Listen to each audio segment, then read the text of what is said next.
Jesús, el pan de vida.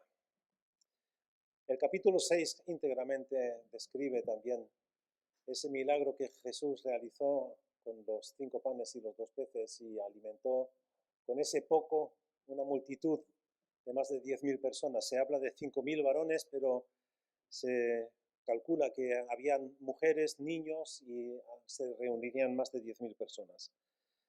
Un milagro enorme. A causa de ese milagro, Jesús despide a la gente y los discípulos los envía por atravesar el mar de Galilea. Se monta una tormenta y ellos temen por su vida. Jesús camina sobre el agua, pero la gente que se había quedado ahí en esa orilla no se habían ido. Jesús los despidió, pero ellos no querían irse. No voy a pensar más. Los cultos hay que despedir, que salgan. Ojalá tuviésemos esa propia atracción del Señor, que desearíamos permanecer aquí, como dice el salmista, un día en tus atrios es mejor que 1000 fuera de ellos. No es que esto sea el atrio del templo, pero sí estamos aquí en comunión y en la presencia de Dios. Pues bien, esa gente no quiso irse, sino seguían a Jesús y buscaron dónde Jesús había ido a parar. Y cuando le encuentran, entonces se produce esta escena. Le quieren coronar como rey del pan, porque les había provisto de comida y eso es lo que querían. Es lo que desean todo el mundo. Queremos gobernantes que nos provean de lo que necesitamos y nos lo arreglen. Bueno, los gobernantes de este país hoy estuvieron aquí en La Palma consultando. Los presidentes de las comunidades y el Consejo de Ministros estuvieron ayer también aquí presentes y los reyes estuvieron aquí o están aquí, no sé, no creo que se hayan ido todavía, pero ellos no proveen de lo que nuestra vida realmente necesita. Y de eso quisiera hoy hablar, de lo que realmente necesitamos. Y es interesante que en esta historia que acabamos de leer, en este acontecimiento, hace Jesús mención de otro acontecimiento que sucedió cuando Israel había salido de Egipto y habían murmurado, porque en este capítulo se murmura mucho y aquel entonces también murmuraron. No ha cambiado mucho la historia y también nosotros murmuramos porque las cosas no se hacen como se tienen que hacer o como pensamos que se tendrían que hacer y así murmuramos. Y eso, desde luego, no le gusta a Dios. Pero miren lo que dice aquí en Números, capítulo 11, los versículos 4 y siguientes. La gente extranjera que se había mezclado con ellos, con el pueblo de Israel, se dejó llevar por las ansias de comida. Y los hijos de Israel también volvieron a sus llantos, pues decían, ¿quién nos diera a comer carne? Nos acordamos del pescado que comíamos en Egipto de balde, de los pepinos, de los melones, los puerros, las cebollas y los ajos. Ahora nuestra alma se seca, pues nada sino este maná ven nuestros ojos. Y aquí se describe lo que era el maná. Dios había provisto de comida para este pueblo que había sido siempre, pues se quejaban. Estaban en Egipto, se quejaban. Salieron de Egipto, se quejaron. Estaban en el desierto, se quejaban. Estaban delante de la tierra prometida, se quejaban. 40 años de repetir curso. Y Dios proveyó de agua y de comida, pero se quejaron. No querían siempre lo mismo. No querían siempre lo mismo. Pues es interesante que precisamente aquí los judíos reclaman a Jesús eso precisamente. Nuestro padre Moisés nos dio maná del cielo. ¿Qué nos das tú? Jesús es el pan del cielo. Jesús es el pan descendido del cielo. La respuesta de los líderes de la sinagoga a la asombrosa afirmación que Jesús realiza se encuentra en el versículo 41. Los judíos murmuraban porque Jesús dijo, yo soy el pan que descendió del cielo. Y ellos se acordaban, por supuesto que se acordaban del maná. El maná que descendió del cielo, que en realidad no descendió del cielo, sino que Dios hizo brotar por la madrugada con el rocío, hizo crecer el maná en el suelo, no caía como copos de nieve. Ahora Jesús sí descendió desde lo alto. Pero ellos, claro, están murmurando de que él decía acerca de sí ser el maná espiritual y ellos no lo entendían. Cuando Jesús dice judíos, o cuando Juan escribe aquí, los judíos murmuraban, se refiere a los líderes judíos, porque tanto Jesús como Juan eran del pueblo de los judíos. Los líderes judíos, por lo tanto, eran hostiles hacia Jesús, simplemente acechaban que dijera o hiciera algo a lo que ellos pudiesen pues criticar o juzgarle. Y eso es lo que están haciendo. Están murmurando porque han descubierto que Jesús dice ser el pan que desciende del cielo y ellos lo vinculan con el maná que su pueblo en el tiempo del desierto pues se quejaban de estar comiendo todo el día el maná del cielo.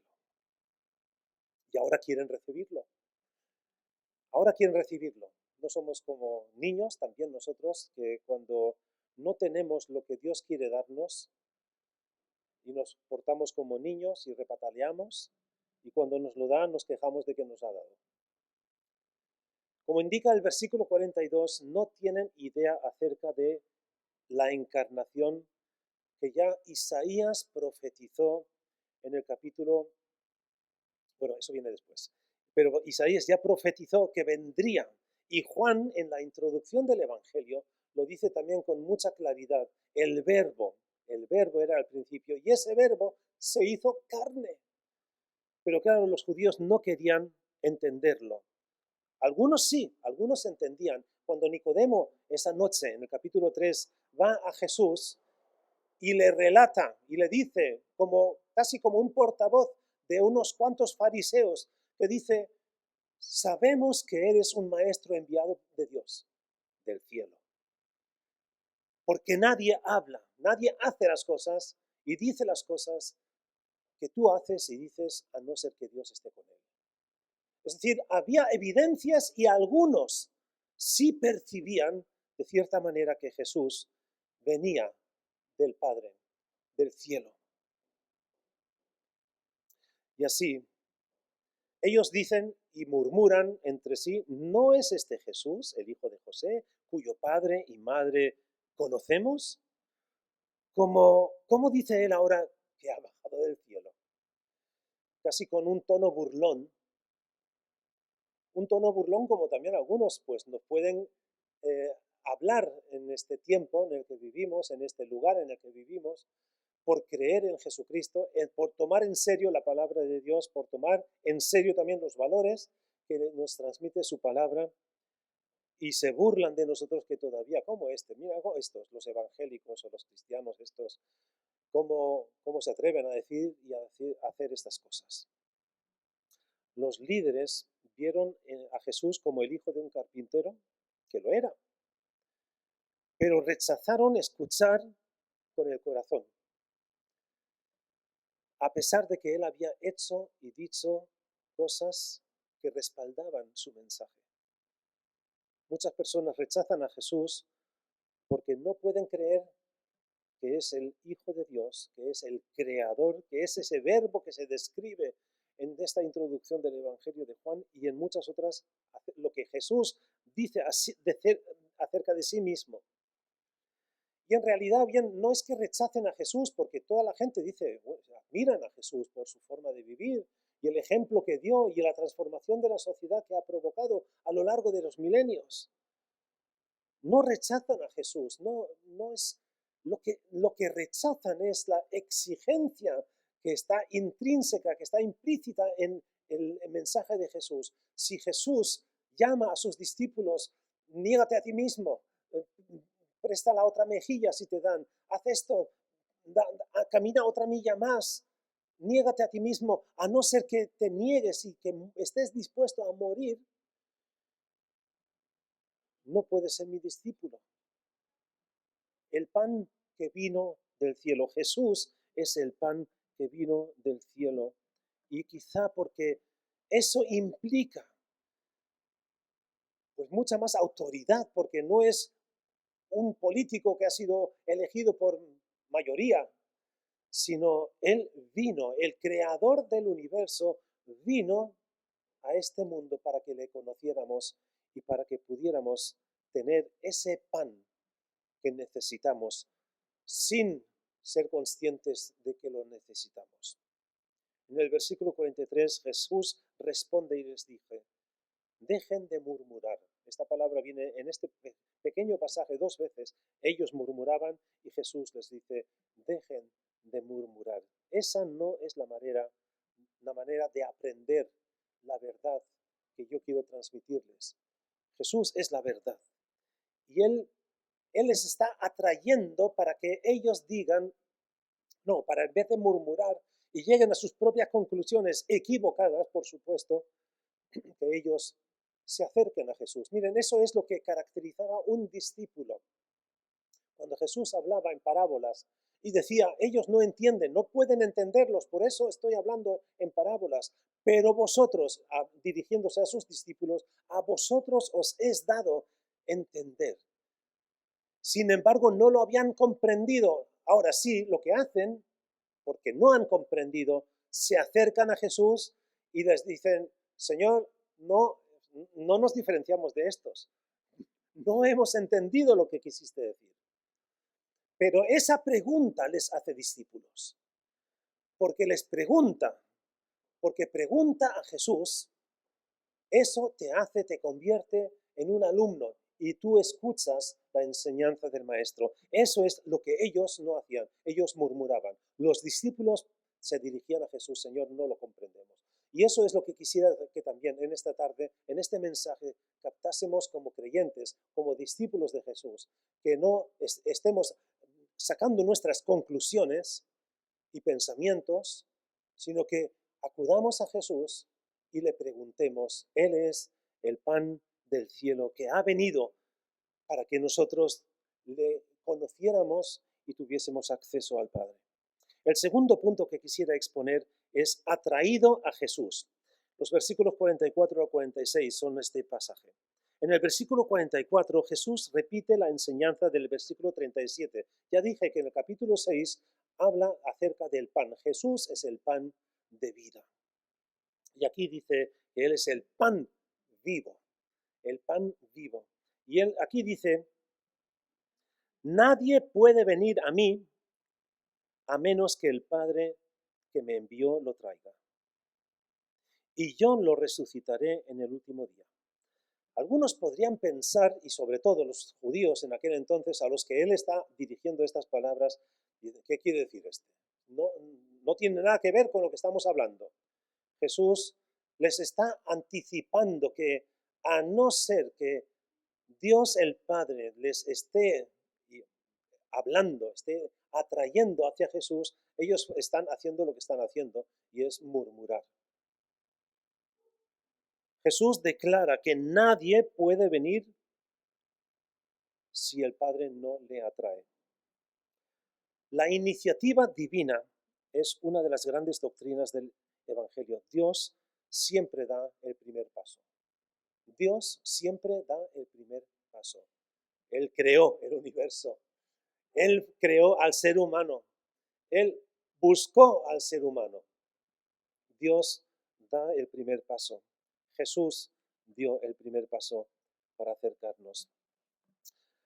A los hombres, a las personas, a los humanos nos gusta sentirnos independientes, autosuficientes.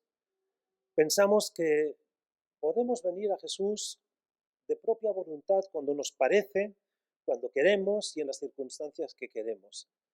Hubo gente en los tiempos de Jesús que se acercaron con esta mentalidad a Jesús. Le dijeron, Señor, yo voy a seguirte, pero hoy no, mañana. O no en estas circunstancias, no a este precio, no con este coste. ¿Cuántos vinieron a Jesús? Y veían en Jesús, pues eso, el que les proveía de pan, pero nada más. Te quiero, Señor, para que me des alimento. Pero la presencia de Dios en nuestras vidas quiere tener otros efectos, no solamente el satisfacer nuestra hambre. Dios es el que toma la iniciativa. No el hombre es el que juega el papel más determinante en la salvación. Pensamos que sí, yo me decidí por seguir a Jesús, es cierto, pero antes de eso Dios ha preparado nuestro corazón, ha hecho que su Espíritu Santo nos convenza del pecado, nos lleve al arrepentimiento y nos haga ver la necesidad de salvación.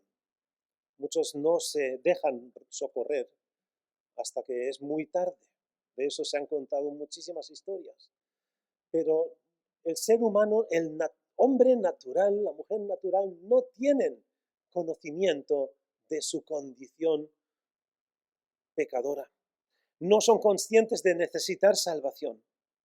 Es Dios quien nos empuja a entender nuestra situación desesperante y necesitada de un Salvador. Dios, a través de su Espíritu Santo, nos insta.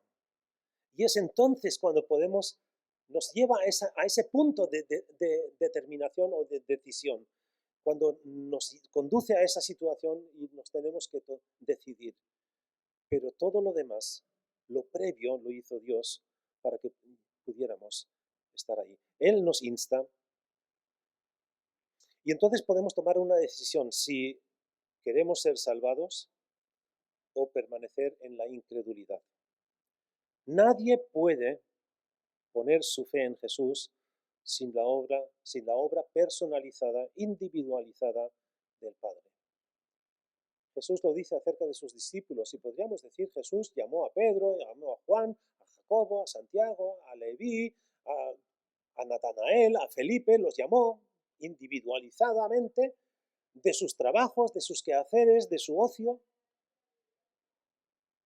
Pero antes el Padre había preparado su corazón, porque ellos esperaban en el Mesías. Ellos eran gente que esperaban. Muchos de ellos habían sido discípulos de Juan el Bautista. Ya habían tenido una sensibilidad, una preparación que Dios había provocado a través de ese mensajero, esa voz en el desierto. Y Dios puede usarte a ti como voz en el desierto de muchas vidas, o puede ser que tú estés escuchando en este momento la voz que te arrima, que te acerca, que te atrae al Padre, a Jesús. Un cristiano hablaba una vez con un amigo suyo que no era creyente, y este cristiano le dijo cómo agradeció y cómo se sintió cuando Dios le quitó la carga del pecado cuando se convirtió a Jesús. Y el amigo le dijo que no era creyente y dijo, no siento peso alguno, no tengo pecado, no siento carga alguna, no tengo de qué ser librado. Entonces el cristiano le dijo, yo puedo decirte por qué no sientes nada. Un muerto no se da cuenta si algo le pesa o no. Un muerto le puedes poner 2 toneladas de carga, no se va a dar cuenta. Así muchos espiritualmente muertos en pecado no sienten carga de culpa alguna. Nadie va a arrepentirse si no tiene nada de qué arrepentirse. Muchas veces en las situaciones cotidianas nos encontramos de que, bueno, yo no soy consciente de haberte molestado, pero si te he molestado en algo, te pido disculpas. Bueno, en realidad eso no es una disculpa porque no tiene conciencia de que haya hecho algo malo. Y eso es también lo que tenemos que reconocer. Hay muchas personas que dicen, yo a Dios no le he hecho nada. No le debo nada a Dios. Dicen muchos. Pues le debemos la vida. A no ser por su creación, no estaríamos aquí. No tendríamos ni conciencia, ni alma. Y Dios nos ha dado todo eso. Pero en las circunstancias en las que se encuentra el ser humano, el pecado que está como una carga, como un muerto encima de nosotros y que somos incapaces de quitárnoslo de encima porque además no somos conscientes de que llevamos un muerto encima. Dios quiere quitárnoslo y nos va a hacer ver que hay un pecado, que hay el pecado original que impide que veamos, que sintamos, que discernamos el pecado en nuestra vida y lo que nos hace estar muertos Eso es lo que Dios hace, Él nos atrae. En Oseas, el profeta Oseas habla al pueblo que es infiel y Dios le dice a través del profeta, yo te atraeré con lazos de amor. Dios quiere atraernos hacia sí mismo. Quiere llevarnos al desierto. Y eso diríamos también, ¿por qué al desierto? ¿Por qué no a una oasis donde está todo bien y servidos? Es que en el desierto estamos en lo básico, en lo esencial. No nos fijamos en lo que sobra. Dios quiere que estemos Él y nosotros a solas. Y ahí es donde nos quiere atraer. Y ahí nos daremos cuenta también de nuestra condición en la que nos encontramos sin Él, sin ese pan que quiere atraernos para darnos de comer esa comida, ese manjar delicioso y eterno. Es posible que hayamos testificado, si eres creyente y has testificado a personas cercanas, gentes que amas, personas cercanas, familia, amigos, y están como este hombre, este amigo que no era consciente de la carga que estaba llevando. No hemos de desesperarnos y perder la esperanza de orar por ellos, para que Dios, no somos nosotros podemos ayudar y explicar y todo eso, pero el que tiene que cambiar la conciencia de estas personas es Dios. Pidamos a Dios que les haga ver su situación desesperante, porque Dios les ama mucho más que nosotros podemos amarlos. Pidamos a Dios por ocasiones de hablarles, pero no solamente las palabras. Muchas veces las palabras, la abundancia de palabras, no es la que convence a las personas, les cansa y endurece su corazón. Gestos de amor, palabras de amor, por eso lazos de amor. Dios nos atrae con lazos de amor a ese lugar a solas con Él para que nos descubramos a nosotros mismos. Eso es lo que Dios quiere hacer. Y quiere usarte a ti también para que las personas en nuestro entorno vean y descubran que lo que les hace falta realmente no son soluciones materiales, sino es el pan del cielo, el pan que es Jesús. En el versículo 45 da el resultado de lo que les sucede a aquellas personas que Dios salva. Dice así, ahora sí, voy a citar Isaías 54:13. Está escrito, porque eso es lo que dice Jesús en el versículo 45, está escrito en los profetas, y todos serán enseñados por Dios. Esto es la cita de Isaías 54. Todo el que ha oído y aprendido del Padre viene a mí. Dios nos atrae hacia Jesús. El Padre nos acerca a Jesús. Dios ha anunciado un nuevo pacto. Un nuevo pacto. El antiguo pacto de los profetas Isaías y Jeremías, porque, por cierto, en los tiempos de Jesús eran los profetas de moda, por así decirlo. Igual que pasamos muchas veces por épocas, también la iglesia cristiana, en el último, voy a decir, siglo, ha pasado por una época en la que era muy importante el fin del mundo. Salíamos de la Segunda Guerra Mundial y todos estaban todavía muy sensibilizados y se escribió mucha literatura, se publicó mucha literatura acerca del apocalipsis, del fin del mundo, de la segunda venida. Sí, en los años 70 se olvidó un poco esto y vino una época del Espíritu Santo y los dones del Espíritu Santo. Después vino otra época del crecimiento de iglesia y el crecimiento personal y el desarrollo personal, descubrir tus dones y todo eso. Son épocas que van pasando, pues en los tiempos de Jesús, los profetas preferidos eran Isaías y hablaban tan explícitamente del Mesías que es de extrañar que no se dieron cuenta. Podemos tener tantas explicaciones, tantas predicaciones y pasar por alto de qué está hablando Jesús. Eso le pasó a esta gente, a estos judíos que tuvieron el encuentro, ese privilegio, esa bendición de encontrarse con Jesús personalmente y no quisieron ver, porque podían haberlo visto. El ejemplo lo he mencionado antes, Nicodemo vino en delegación de otros fariseos, sabemos que eres un maestro enviado por Dios. Han llegado a una conclusión, han llegado a conocer y secretamente se convirtió en un discípulo de Jesús, Nicodemo y también José de Arimatea. Pero hay personas que no quieren, a pesar de que se les presente todo con tanta explicación y con tantos argumentos, no quieren creer.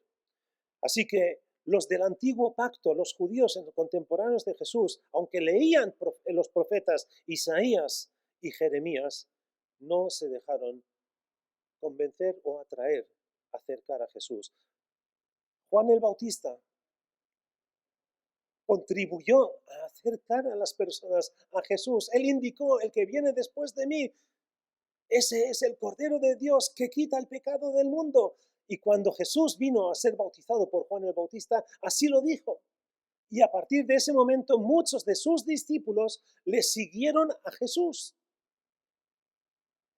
Pero hay quienes no, porque hubo muchos fariseos, escribas, levitas que iban a Juan el Bautista y querían dejarse bautizar por él, pero era la moda. No había una convicción de arrepentimiento. No eran conscientes de su pecado, de su rebeldía contra Dios. Dios había anunciado un nuevo pacto. En Jeremías 31 también anuncian el nuevo pacto, un nuevo pueblo mesiánico. Estas personas del nuevo pacto son aquellas que tienen el Espíritu Santo y que pueden ser enseñadas por Dios. Dios nos enseña a través de su palabra, de la Biblia, también a través de nuestras experiencias con Él, los pensamientos que trae el Espíritu Santo y también nuestros vínculos con otros cristianos a través de la iglesia. Por eso la pregunta principal es si tú estás dispuesto a que Dios te enseñe. Que Dios te enseñe primeramente tu condición verdadera, espiritualmente hablando, delante de Él. Descubrir que eres un pecador y admitirlo. Estás en buena compañía. Pablo, el misionero, aquel que había sido transformado por Dios, en su escrito, en su carta escribe y dice y clama, pobre de mí, lo bueno que quiero hacer no lo hago, más lo malo que quiero evitar, eso hago. Dios, ten misericordia de mí. Estás en buena compañía si te sientes pecador. Pero la cuestión no es sentirse pecador, sino saber, ser consciente de que lo eres. Pero esa carga Jesús la llevó en la cruz. No tienes que llevarla tú mismo. Dios, el Padre, a través de su Espíritu, te atrae hacia Jesús para que descargues tu culpa sobre Él, porque para eso Jesús vino a este mundo y murió en la cruz. Ese es el nuevo pacto. ¿Estás dispuesto a que Dios te enseñe? Jesús no vino solo para buscar y salvar a los perdidos. Él también vino para que los salvos pudieran ser enseñados por Dios.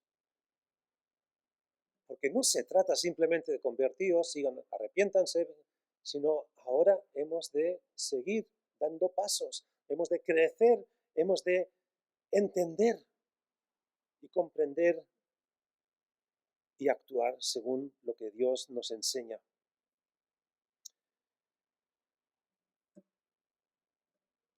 Jesús dice que un conocimiento de Dios solo es posible mediante una relación viva con Dios.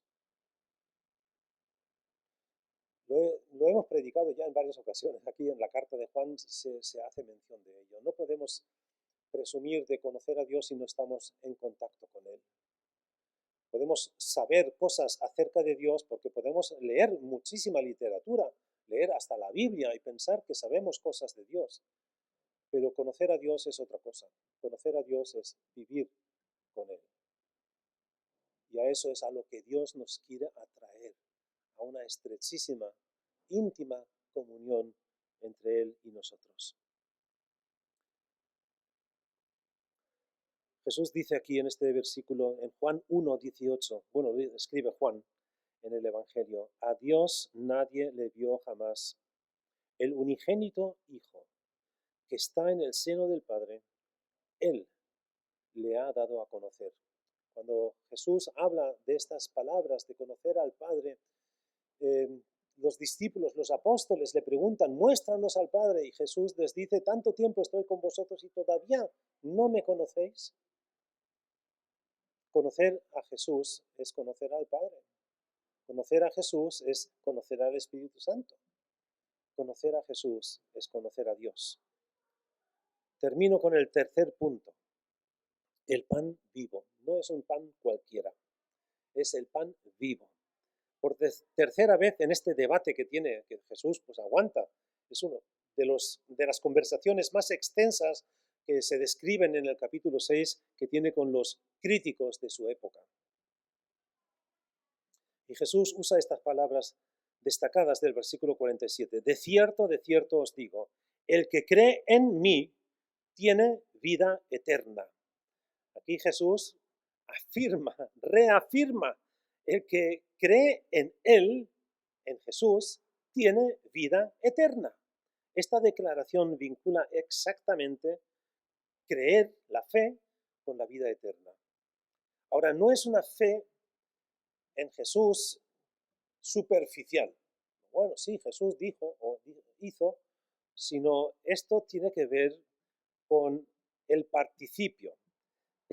La construcción particular de esta frase, de esta sentencia, utilizada aquí para describir al creyente, es un participio.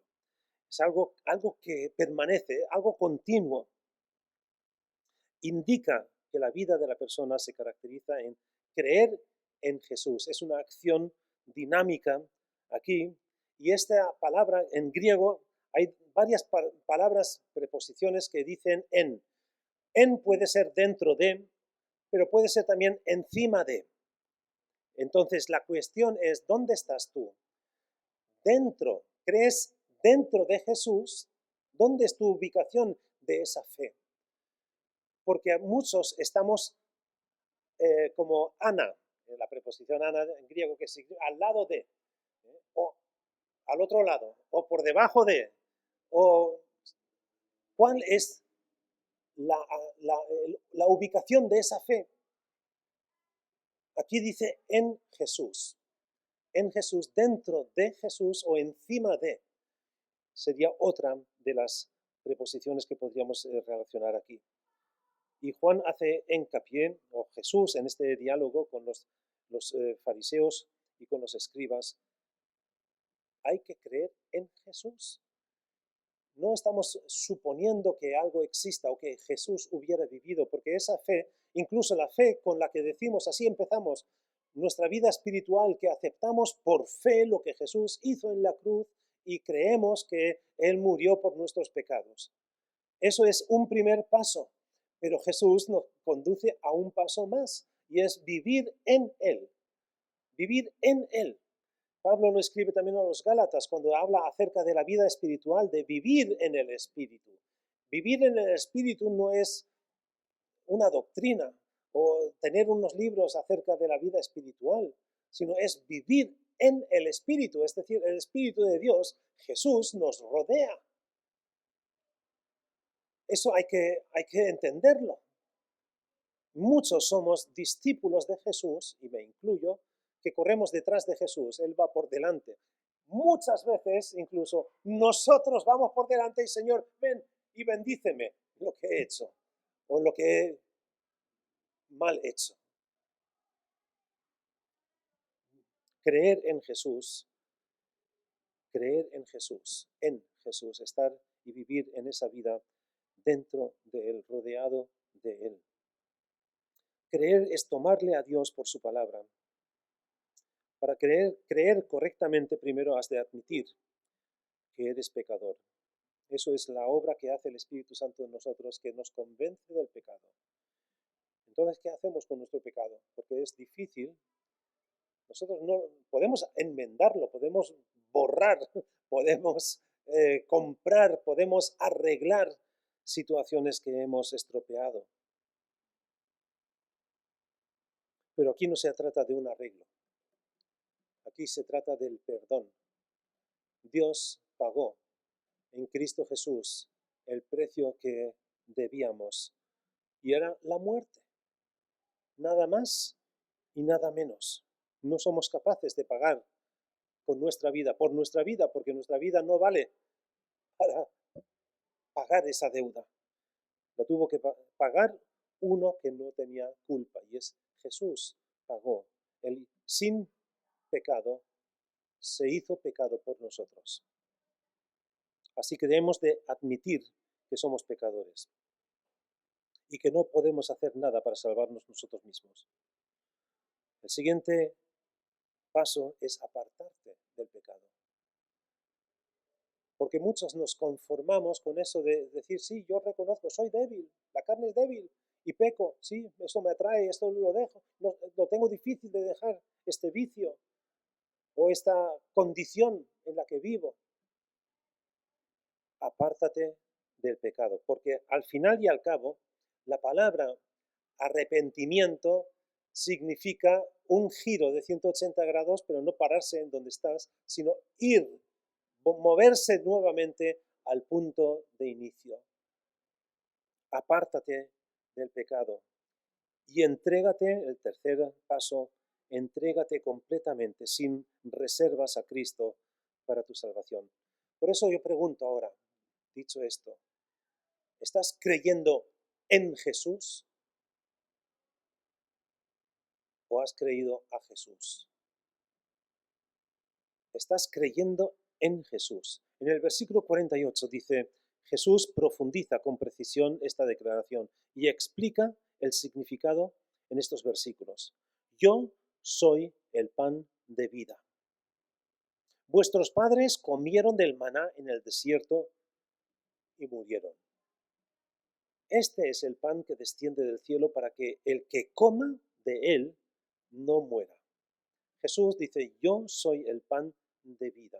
El que come de mí, y no está incitando al canibalismo, sino el que está, y lo que celebramos también cuando participamos en los símbolos de la cena del Señor, no es que estemos comiendo el cuerpo de Jesús, es un símbolo con el cual nos identificamos como los que hicieron que Jesús tuviera que ir a la cruz y entregar su cuerpo.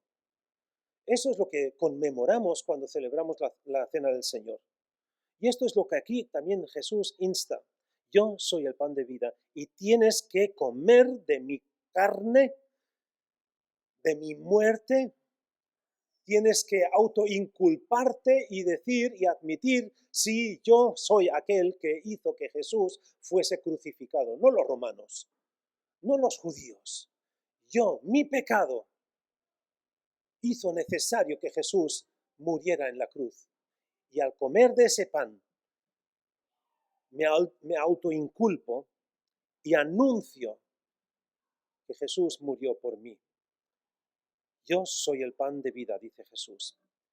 En el versículo 35, Jesús habla de la provisión de las necesidades básicas del hombre, el hambre y la sed. El maná que Dios proveyó a su pueblo era para proveerles de alimento en su caminar en el desierto. Comieron de ese maná del cielo que los judíos dicen, pero los que comieron, cuando llegó su hora, murieron. Jesús está diciendo, el que come de mí no morirá. Es otra calidad, otra condición de pan que Jesús está refiriéndose. El maná para ellos era un alimento físico, pero la palabra, el verbo de Dios, es para nosotros el alimento espiritual. Y ese alimento lo necesitamos diariamente. Jesús es el pan mucho más esencial, no es el pan nuestro de cada día por el cual podemos pedir y estar contentos de que lo tenemos, porque hay gente que no lo tiene. Jesús se brinda a sí mismo como el pan de vida eterna. Él se ofrece a aquellos que quieren escuchar la voz del Padre y se dejan acercar a Jesús, porque ahí sí que tenemos algo que ver, porque Dios puede atraerte hacia sí y tú puedes estar así a la defensiva y oponerte.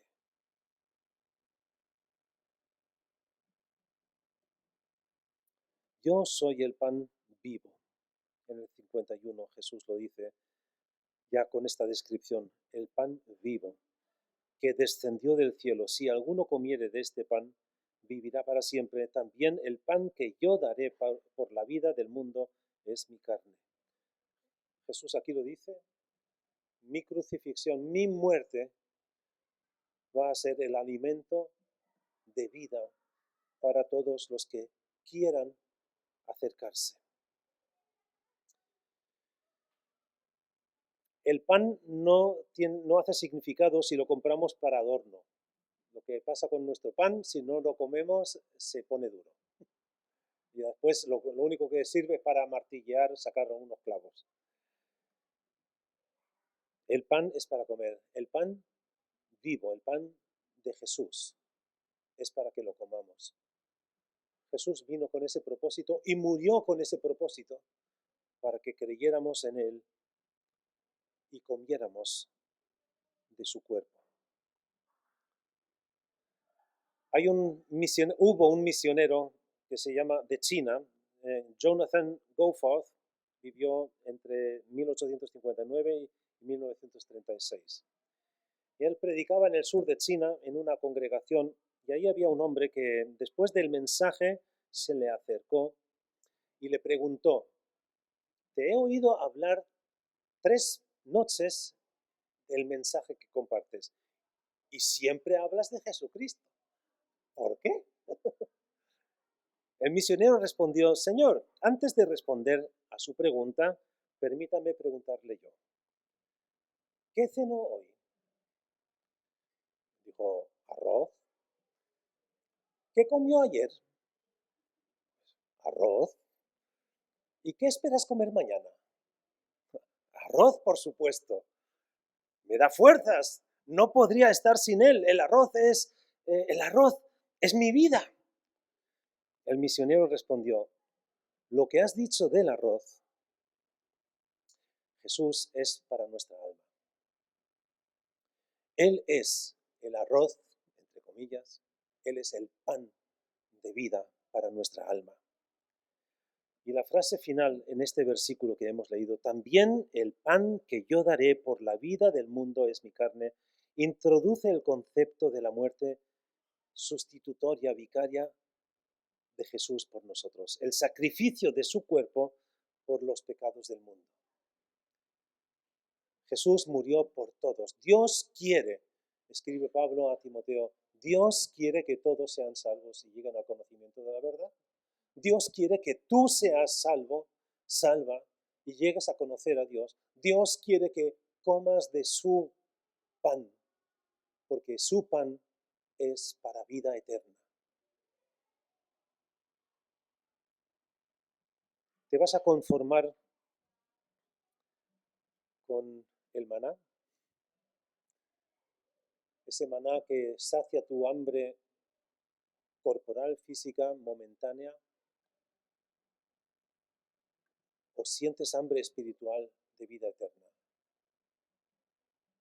El único alimento que va a saciar ese hambre es Jesús, el pan de vida, el pan vivo. Por eso te invito a que te dejes atraer, acércate a Jesús, acércate a Él, déjate convencer de tu condición ante Dios. Y no vayas con excusas. Dios te ama y quiere darte vida. Oremos. Señor Jesús, te suplico que en los corazones, en los oídos de los que han escuchado este mensaje, Señor, tu Espíritu cause convicción de su condición de pecado, su necesidad de salvación, su necesidad de alimento espiritual, su necesidad de ti. Señor, y que no busquen donde no hay, sino que busquen en ti. Tú eres el pan de vida. No hay otro pan. que sacie el hambre de vida eterna como tú lo haces. Por eso, Señor, te ruego que tu obra se perfeccione en los oyentes. La fe viene por el oír. Señor, por eso te doy gracias, que tu Espíritu obra y nosotros tenemos la oportunidad de simplemente decir, sí, Señor, creo en ti, Jesús. Quiero estar en ti, rodéame de todas partes. Amén.